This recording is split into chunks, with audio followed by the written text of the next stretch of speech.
Hey, and Now Just Listeners. This is Nick and Lewes. Hey. I'm doing a video review of Ironclad Tactics on the PS4. Lewes had a couple of questions that he wanted to ask me for this review, and we're going to have a little bit of gameplay video up for you while we're talking about the game. All right. Go ahead, Lewes. So I haven't played this game, and I have not actually seen a frame of it either. Oh, really? So I know nothing about it. Okay. So you're going to fill me in here for this review. Well, you can watch the video review. You will inform me and the listeners that's fine, / viewers. So my first question is, what exactly is Ironclad Tactics? What the hell is this game? Ironclad Tactics is basically a strategy game with a card element to it. It has, like, if you've seen any of those, like, mobile strategy games with those lanes, and you have, like, army guys that run across the lane, and you're fighting army guys that are going the other way across the same lanes. Have you seen anything like that before? I haven't, but does it call back maybe a little bit to something sort of like the tower defense type? A little bit. Yeah, I'm just trying to get a visual. Yeah, so on the battlefield, you have 3 or 4 lanes that go horizontally across the screen. You deploy these little robot guys called Ironclads, and they walk across the screen from left to right.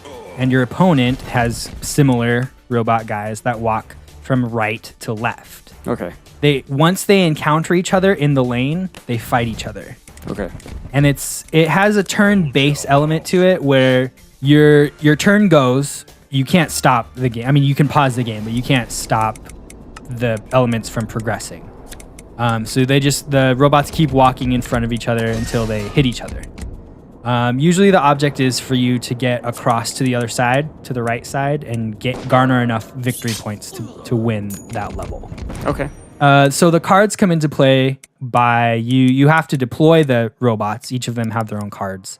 And then you can upgrade the robots with different parts like weaponry, helmets.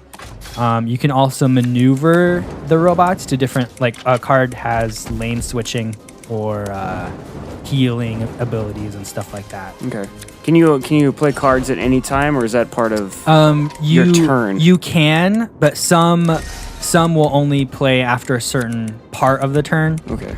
Like, you can't upgrade as you're fighting somebody. So there's, like, turn phases as well. Yeah. Okay. But it just keeps going. The phases have a certain amount of time, right, and it just keeps going. Okay.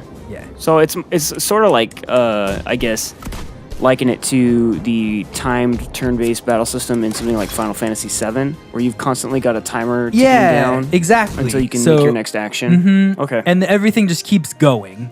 Sure. You draw a card. You can play cards. You have action points. Yeah, because that's how that game was. Mm-hmm. Was if you just sat there thinking too long, the other person could just keep going. Yeah. Okay, cool. So that answered some of my next question about that's fine. Mechanics.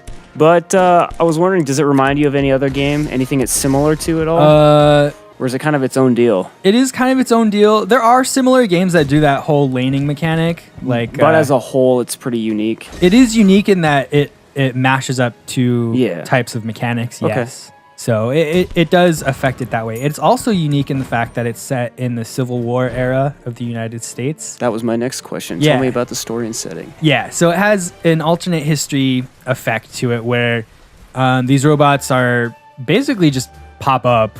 So they have like a couple of these scientists and a couple of other people. They're trying to figure out how the Confederates got these robots while also fighting, like, you know, in the comics you have like multiple like main villains. Mm-hmm. That's kind of what happens in this. The story is told in a comic book art style. Okay. You'll have maybe a couple of pages of like a visual novel style. Yeah, okay. Like a live comic book style. Sure. So each area has their own types of enemies or types of ironclad robots. They have like Native American ones and cowboys or other stuff like that. A couple of the things that I had trouble on were that it's really trial and error based. Okay. Especially since you have a card mechanic, your starting hand could suck. Sure. Sometimes the levels were built that way. Mm-hmm. That you had to fight an uphill battle. But it doesn't help when your uphill battle is also in the cards. Yeah. So I think that was my one main gripe. Because you can build your deck. Sure. And if your deck sucks, you're going to lose.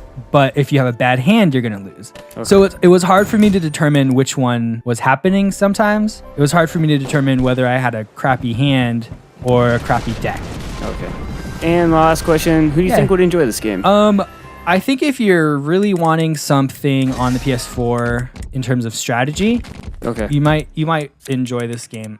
And the game took me like max 7 hours to finish for like $15. I also think that if you're not into that kind of stuff but you want to check it out, you should probably wait till it goes Price drops. That, or if it's on PS Plus eventually. That might be a while, but all right, Nick, thanks. Make sure you catch our podcast and check out our blog, which will be linked in the description below. And we'll see you later.